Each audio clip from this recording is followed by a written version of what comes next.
palaces, the most spectacular and lavish homes on Earth. Luxuriously designed for the royals who wanted the biggest and the best. Behind the golden gates of these royal megastructures are incredible stories waiting to be discovered. Infamous monarchs from history, and the artists, designers, and engineers who turned their grand visions into a reality. These are the most opulent, flamboyant, and innovative royal residences around the world. This time, Kensington Palace in London is an intimate residence that houses today's modern royals. But it began as a new home for King William III and Queen Mary II in 1689. The brainchild of architect Sir Christopher Wren, its construction was state-of-the-art, and its design was the height of sophistication, making Kensington one of the world's greatest palaces.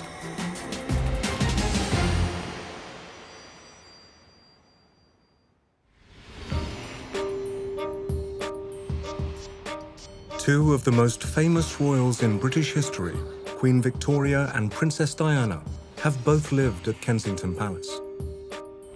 Hidden away in London's Hyde Park, it began its life as an early 17th century Jacobean mansion before becoming a palace fit for the monarchy.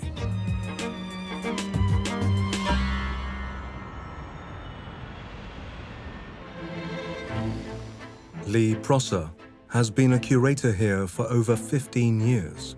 Kensington's grown very organically from its origin. It was never a grand palace. It was always a retreat, a very intimate place for the king and queen. And it started life as a little courtier's house, so a square block, if you like, quite modest. And then it was extended and extended and extended and extended over the years.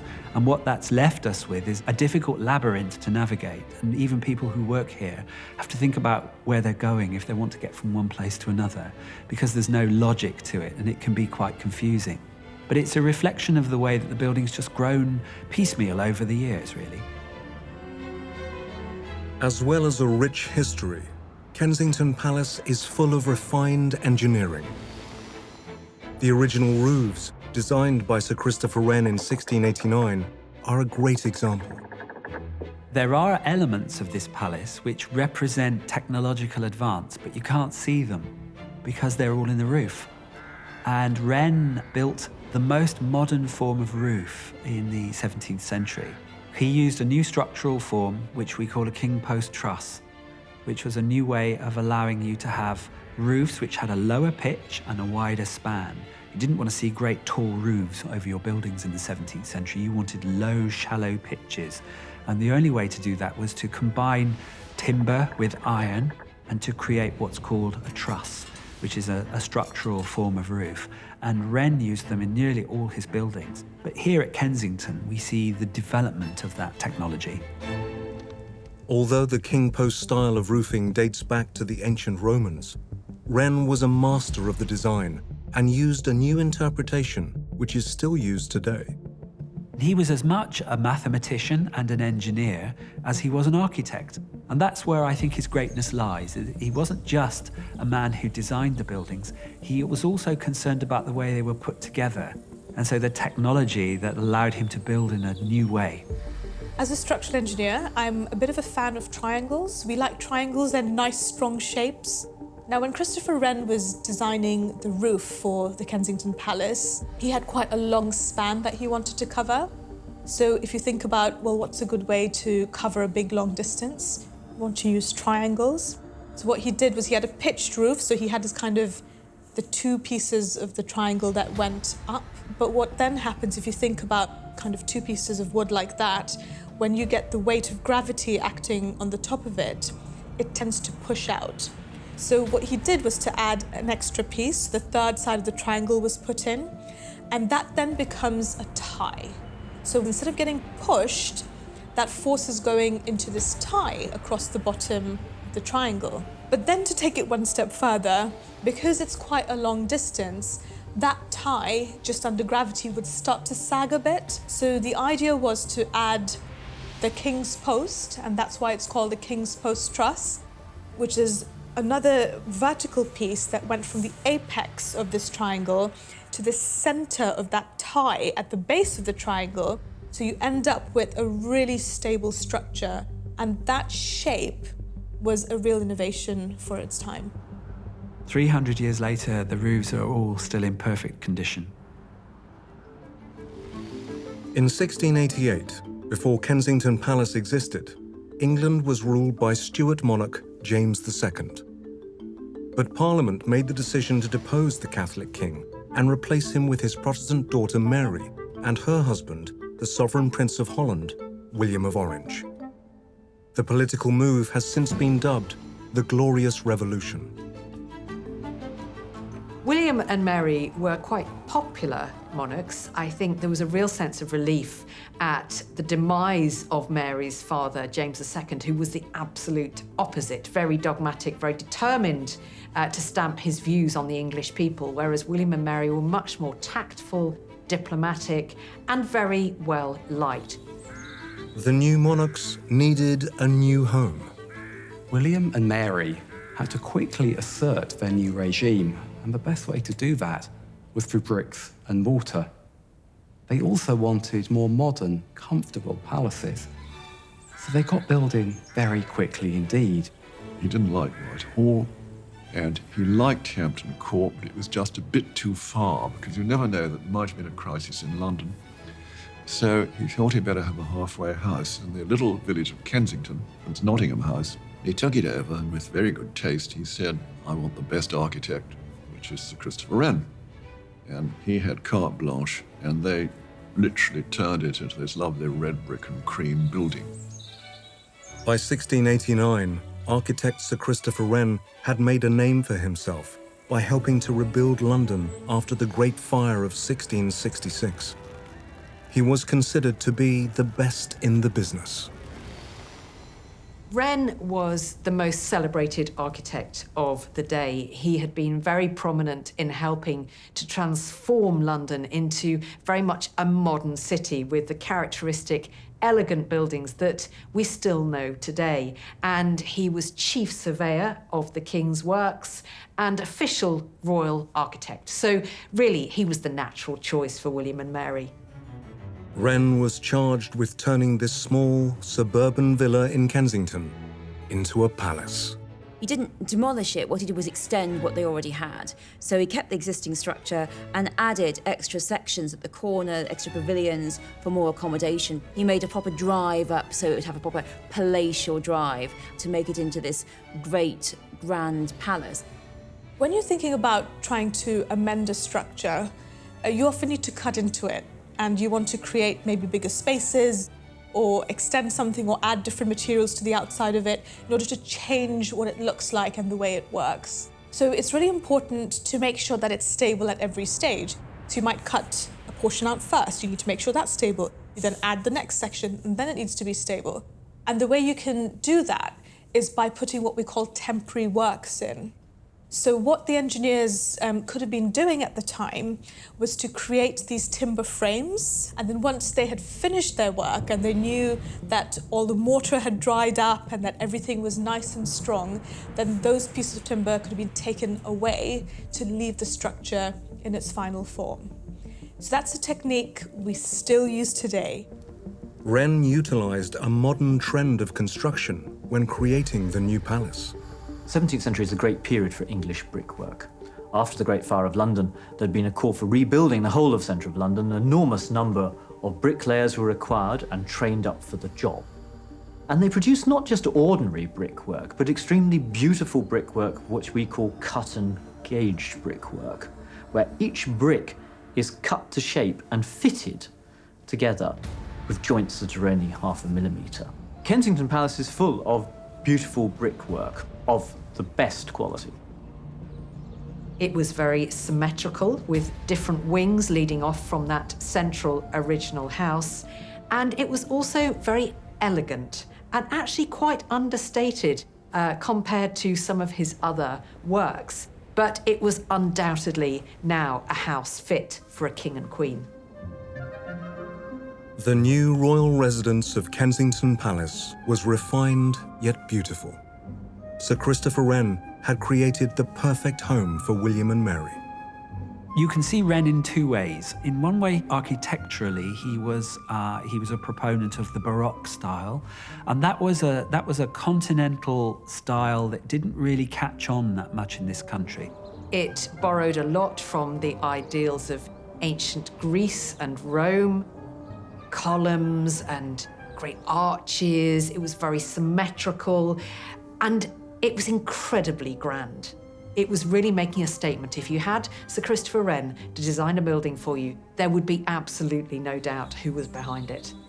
He popularised things like the sash window, for example, which was fairly modern, fairly new in the late 17th century, and he used them almost everywhere on his palaces. And after Wren, sash windows become universal. Sash windows are believed to have originated in Western Europe in the 17th century. By installing Kensington Palace with this new innovation, Wren ensured that the building was up to date with modern trends. The sash window belongs to this period. It's a completely new innovation that is coming in just at the end of the 17th century and will then be used everywhere, so that it will become so common, and many earlier windows will be taken out and replaced with sash windows, that we just take them entirely for granted. They're good for ventilation. If you open a sash window a little bit at the bottom and a little bit at the top, you get a good flow of air coming into the room. This is an era where there are great advances in technology in buildings too. The sash window slides, so the top and the lower half slide independently. And sliding windows had been around for some time. But the great innovation was to have counterweights hidden away in pockets on either side of the window, so that when you slid the window up and down, it stayed where you put it. After the death of Queen Mary in 1694 and King William in 1702, Mary's younger sister, Anne, succeeded to the throne. The new queen made Kensington Palace her home. I think we don't know enough about Queen Anne. She's not well remembered now because her reign was fairly short, but it was marked by some very important events in our national history. One of Anne's greatest political achievements was the Acts of Union, where the governments of Scotland and England were joined. The United Kingdom, as we know it today, was born. Anne had a real soft spot for Kensington, and she spent an awful lot of time there once she was queen, probably more time than at any other of her residences. And she was quite a sociable lady. She liked to host suppers and balls and assemblies. And it was also at Kensington that her notorious relationship, in whatever form that took, with Sarah Churchill, Duchess of Marlborough, was played out. And it actually reached a very stormy end at Kensington. Queen Anne and Sarah Churchill's story received more attention after the release of the Oscar-winning film, The Favourite. I think to look at that relationship in modern terms and to suggest that they were lovers is wrong, because they perhaps would have seen their relationship in a different way. The contemporary accounts don't really tell us anything in that detail. They just infer it, and we can make of that what we will. We do know that the film is absolutely right in portraying Sarah Churchill and her cousin Abigail Masham as fierce rivals for Anne's attention and for her affections. And indeed, this was really the source of a great fight between Anne and Sarah, which took place at Kensington Palace, which was never resolved. I think what happened was that Sarah Churchill became more and more contemptuous of Queen Anne and eventually spoke to her or snapped at her in a way that just crossed the line. And the Queen took offence and Sarah was banished from court. But away from the stresses and strains of her personal life, Queen Anne enjoyed her time at Kensington. It was Anne's beloved house, it was Anne's great home, and really Kensington flowered under Anne, and the gardens in particular became the great gardens that they are now. She also had the Orangery built, which became one of the most distinctive features in the gardens at Kensington and still is today. The Orangery is one of our architectural treasures. So this is a contribution by Queen Anne. And she had this built in 1705, ostensibly as a greenhouse, so a place for putting tender plants like oranges. But we know that she also used the building for ceremonies and for parties as well. Anne was not known for spending large amounts of money at the palace, but for the Orangery, she made an exception. All of the archives seem to suggest that Anne spent very little on the garden and tried to reduce the expenditure. But this would have been quite an extensive and elaborate construction. And to collect all these wonderful citrus plants, trees and bushes would have been quite an undertaking and must have looked absolutely spectacular.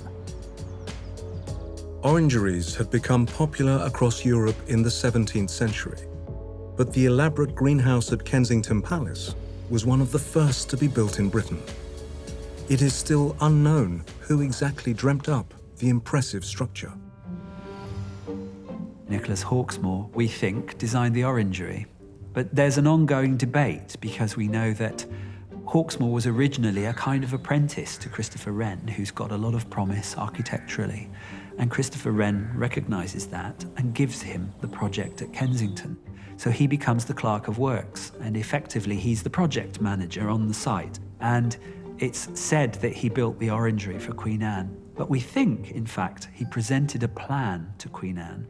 And we know that Queen Anne had Sir John Vanbrugh, who was another rising architectural star of the day, whisper in her ear, and she decided to go with his design instead.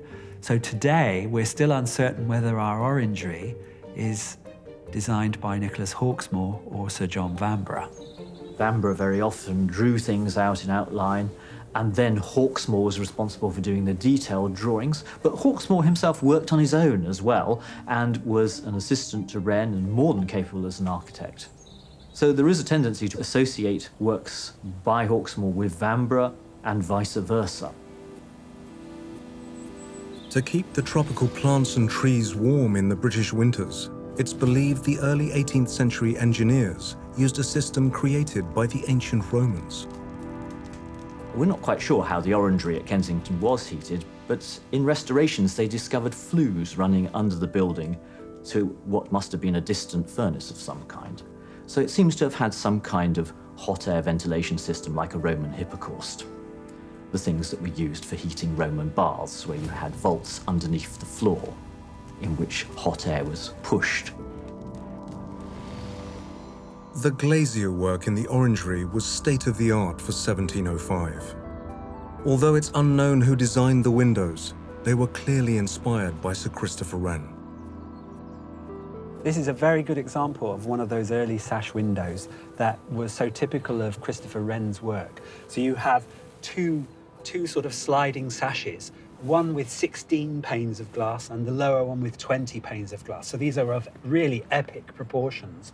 And one of the most important historical things about them was that in 1705, when this building was constructed, window glass was expensive. So if you could afford to have very large panes of glass like this, it showed that you were wealthy. And of course, who is more wealthy than Queen Anne herself? So she has the biggest windows with the biggest panes of glass. But you also need these enormous sashes because you've got trees inside, so you need to admit the maximum amount of light.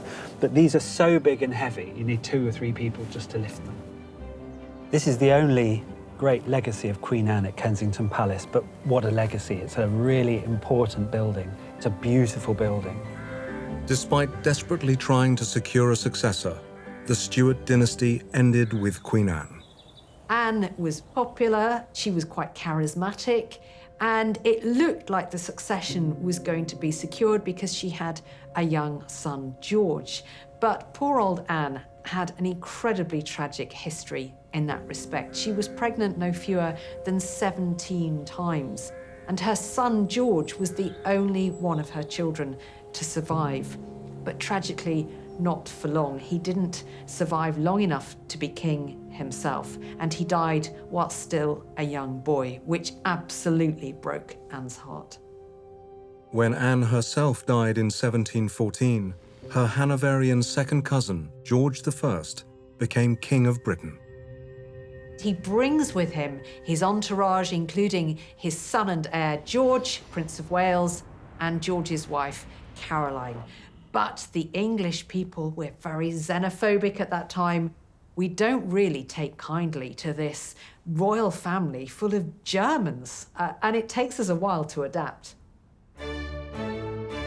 In 1722, King George decided to update Kensington Palace by adding some new staterooms. He hired a relatively unknown artist-cum-architect named William Kent. William Kent was one of those people you'd like to be around. He was a larger-than-life character. He loved good food and good conversation. He's a strange character, really, because we know he was a kind of gruff Yorkshireman who had a thick accent. And somebody said of him that he was overfond of port wine and pork chops, I think it was. But what he did at Kensington, which nobody had done before, was he designed the rooms what we would call en suite. So he designed the decor, the curtains, and he designed and had made furniture to go with them. And he really pioneered the idea of decorating a whole room together as a suite, if you like. So what he represents is a departure from the way that people had decorated their houses in the past.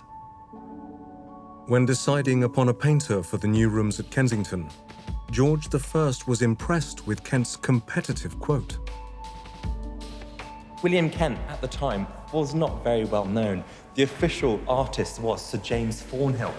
And Sir James Thornhill says to George, "Look, I can do these rooms for £800.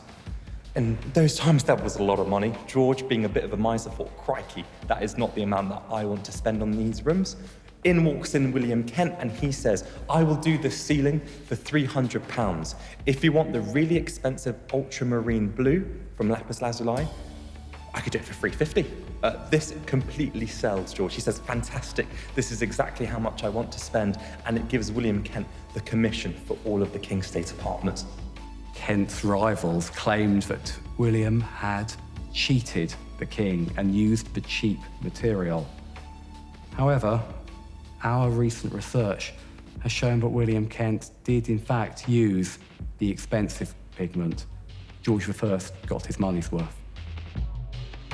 This is the first ceiling that he does, starting in 1722. Now, the reason George was so impressed with the ceiling is because it's actually a bit of an optical illusion. We call it the cupola room because cupola is the Italian word for dome, but in fact, a lot of the roofs are completely flat. So it is a trick of the eye that William Kent did to make these rooms look a lot more grand than they actually were. Making the completely flat roof of the cupola room look dome-like took incredible skill. But Kent's work at Kensington went far beyond just decoration. These changes are not just entirely cosmetic, they involve moving walls around and creating different shaped spaces and building new structures and wings and sporting servant quarters and things. So there's quite a lot of work going on, but typically for Kensington, this adds to the general higgledy-piggledy nature of the overall construction of the building. But the result is incredibly dramatic. William Kent went on to design and paint all the new apartments under George I. What epitomises William Kent's work, perhaps more than anything else at Kensington, is the King's Stair. And this is where you get the sense he had free rein just to express himself. And he decorated this magnificent staircase with a mural showing the court of George I.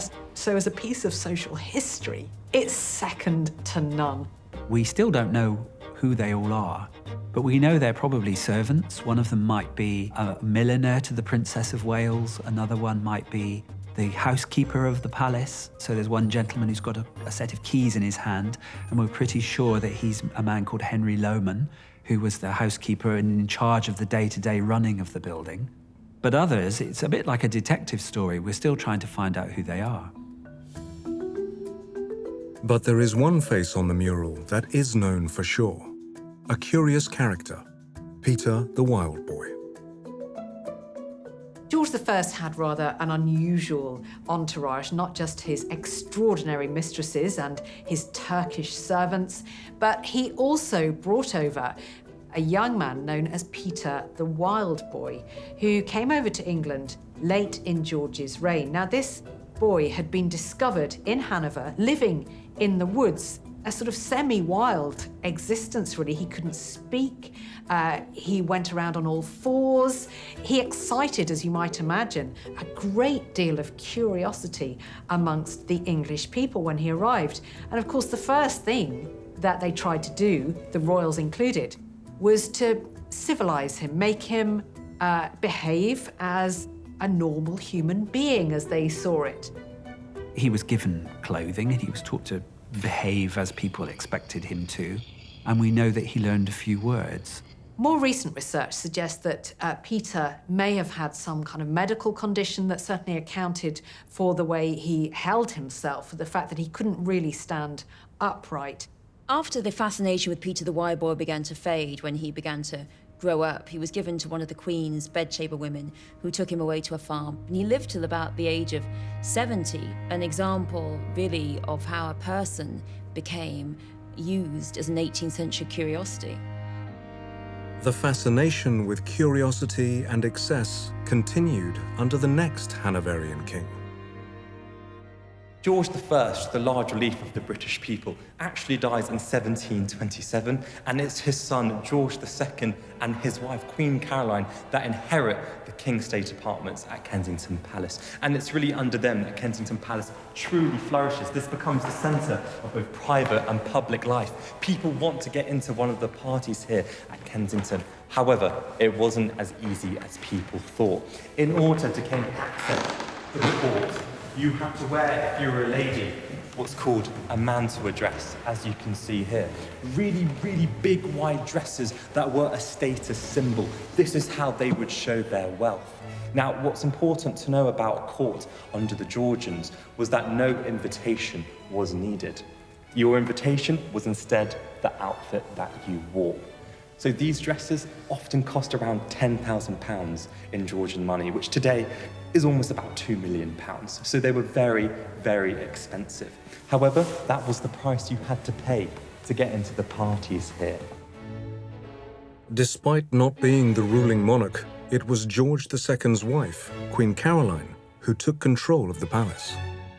She was bright, intelligent, vivacious, she was artistic, she was witty, and that really contrasts with George II, who comes across as being fairly boring and dull.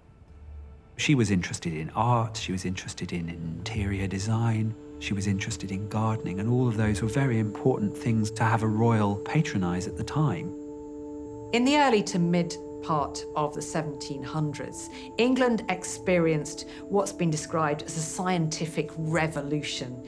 It's the age of discovery, with Newton, with all of these other great scientists who are finding out a lot more about the world.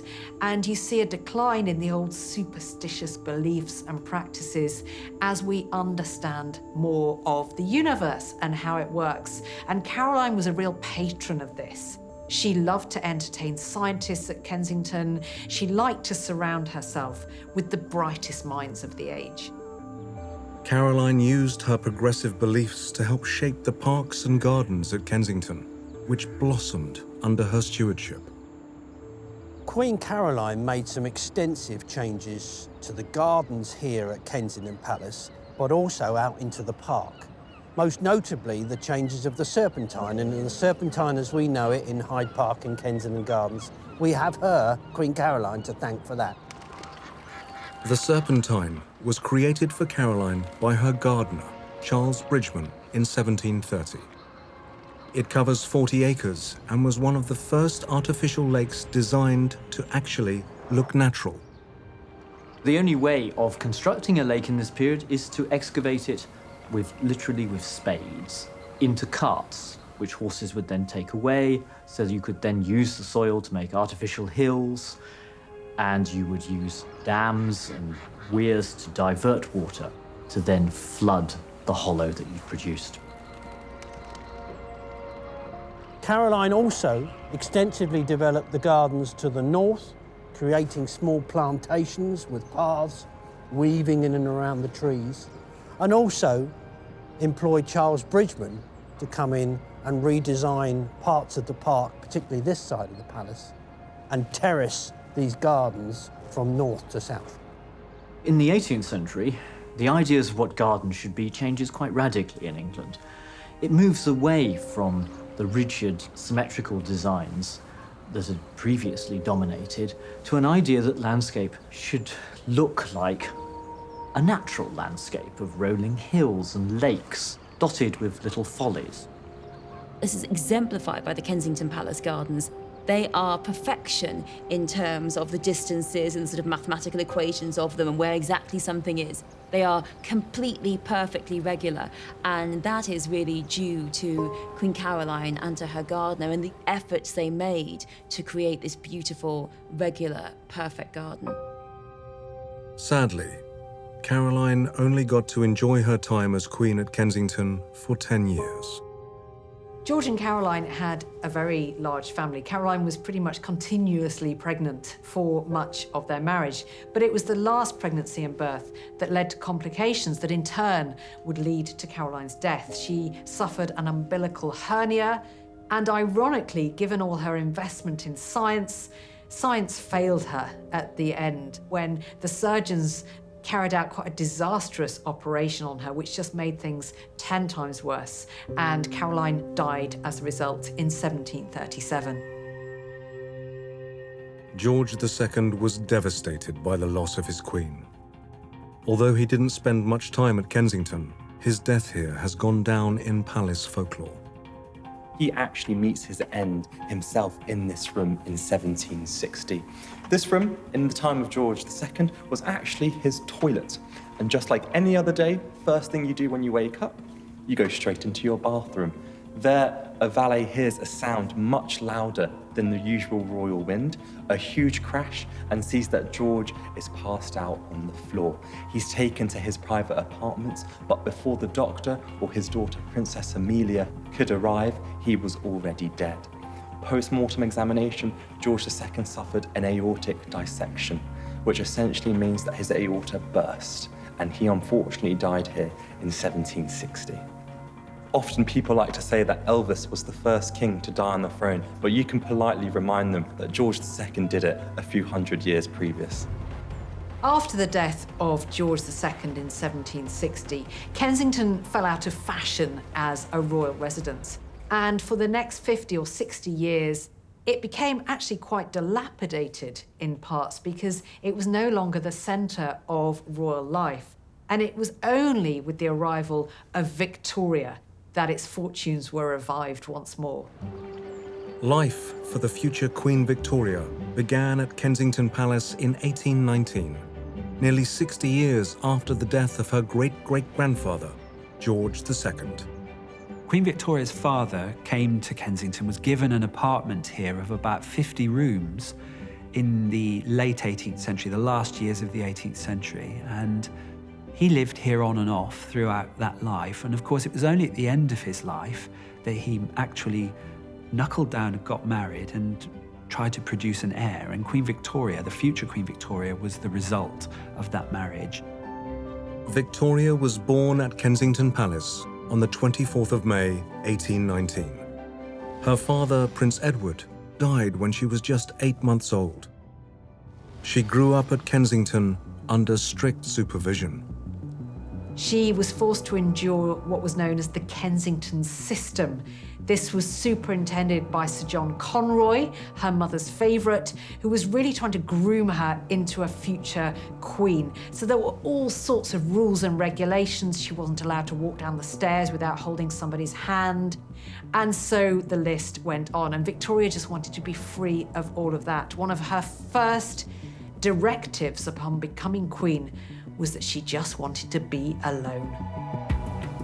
Although she was treated delicately, Victoria was only 5th in line to the throne when she was born.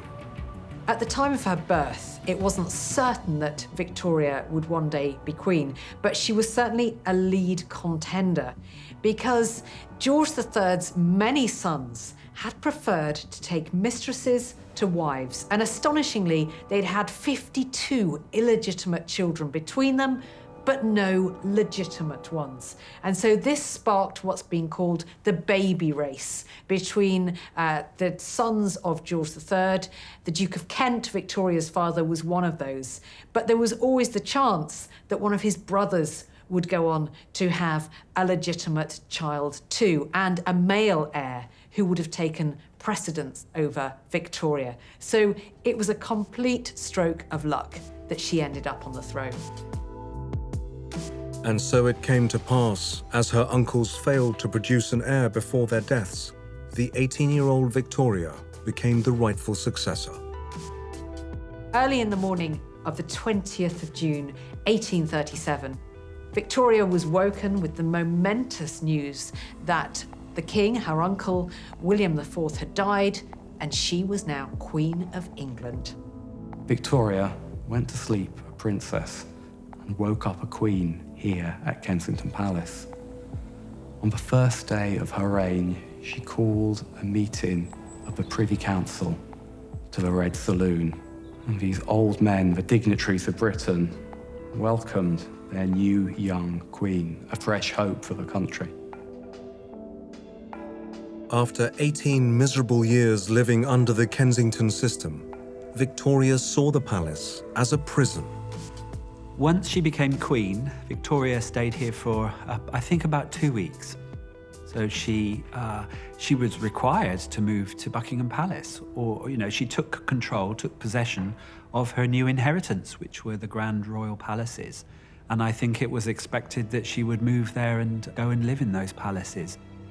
During Victoria's reign, even though she herself had spurned Kensington, she opened up the palace for minor members of the royal family, actually including her own daughters. And from that time onwards, it became known as the Aunt Heap. This is where the minor royals were able to take up residence. And in a sense, it's a function of Kensington that continued ever after.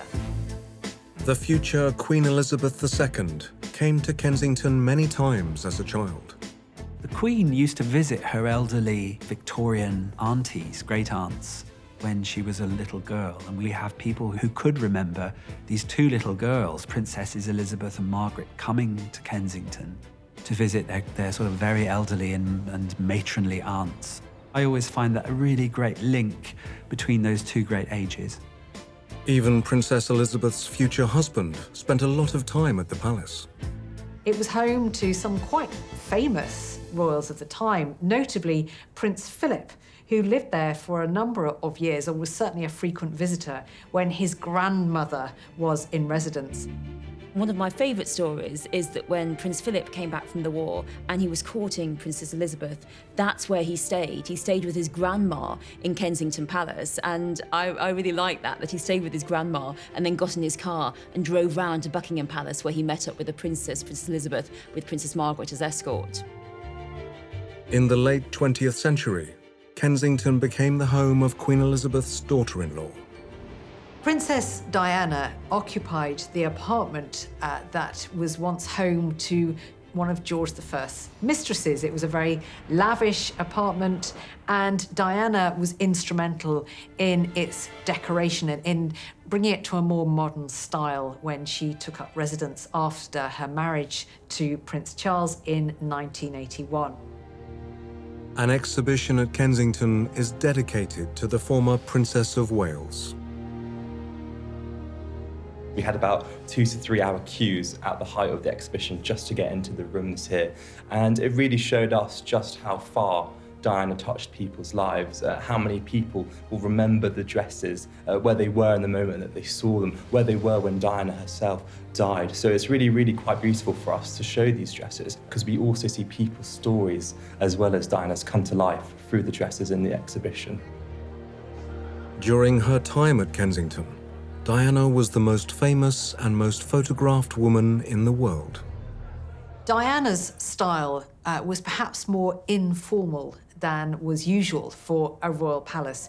She wanted it to be a practical family home, as well as a royal residence. So even though she was married to the heir to the throne, she wanted a comfortable environment to raise their 2 young sons.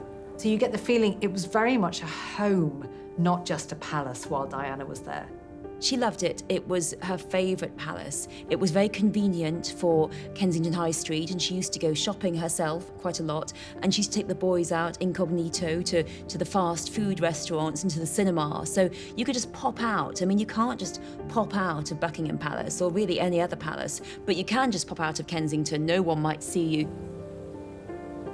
One of Diana's favourite places at Kensington was the sunken garden.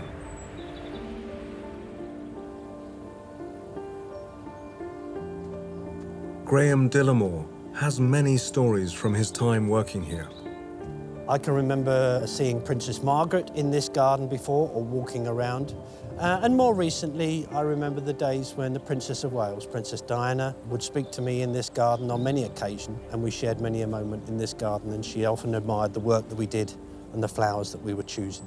And very recently, we were very proud to have Harry and Meghan announce their engagement in this garden. So that was a proud moment for this garden as well. After the death of Princess Diana in August 1997, her body returned to Kensington Palace and was met by a nation in mourning. On Diana's death in 1997, Kensington Palace became the focus of public grief. There were flowers piled up there. There were flowers everywhere. The public went there to weep for her, much more so than it did become a Buckingham Palace. And her funeral, her unforgettable funeral, began at Kensington Palace. Her coffin spent the last night at Kensington Palace before making its journey out into the streets of London. I think that's incredibly fitting. She loved Kensington. It was where she was truly happy. It was where she wished to remain. And I think it's truly fitting that that was the last night which she rested before her funeral and then going for her final burial. It's still a place where people come to find out more about Diana, to reflect on her life. And we certainly tell the story and the impact that Diana had on various aspects of royal life.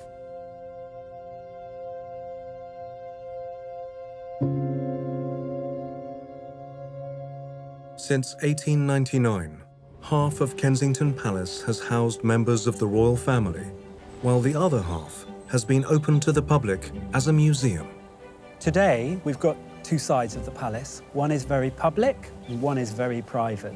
So when we look at the building from this perspective, we see the public face of the palace. It's been open to the public for 100 years. But behind and beyond, where we can't see, there's a whole series of courtyards and other buildings where members of the royal family live today very privately. And that's a tradition that's been going for 250 years, a private side and a public side. And in a way, it's a mirror of how the royal family lives today.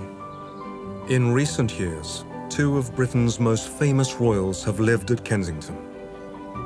I think that William and Harry will always love Kensington Palace. It was where they had their childhood. It was where their mother made every effort to give them a normal childhood. There were gardens there. There was so much freedom. It was this marvellous place. And I do think that William and Harry will always have this great fondness for Kensington Palace. It was where they grew up, and I don't think that they will ever, either of them, ever fully leave it. With almost 500,000 visitors per year, Kensington Palace continues to amaze people from all around the world. Kensington Palace is more than just a beautiful building set in a royal park. It's been the home of the monarchy for more than 300 years. It's where they've created magnificent spaces to dazzle and entertain. But it's also been a family home, an intimate home. It's where young royals like Queen Victoria have grown up before they went out into the world to rule. Many famous monarchs and characters from history have either lived here or are associated with it. It's been worked on by all the great architects over the ages, by Christopher Wren, by Nicholas Hawksmoor, by John Vanbrugh. They've all worked here. So I think the way I would characterize Kensington is it's intimate, but it has great richness.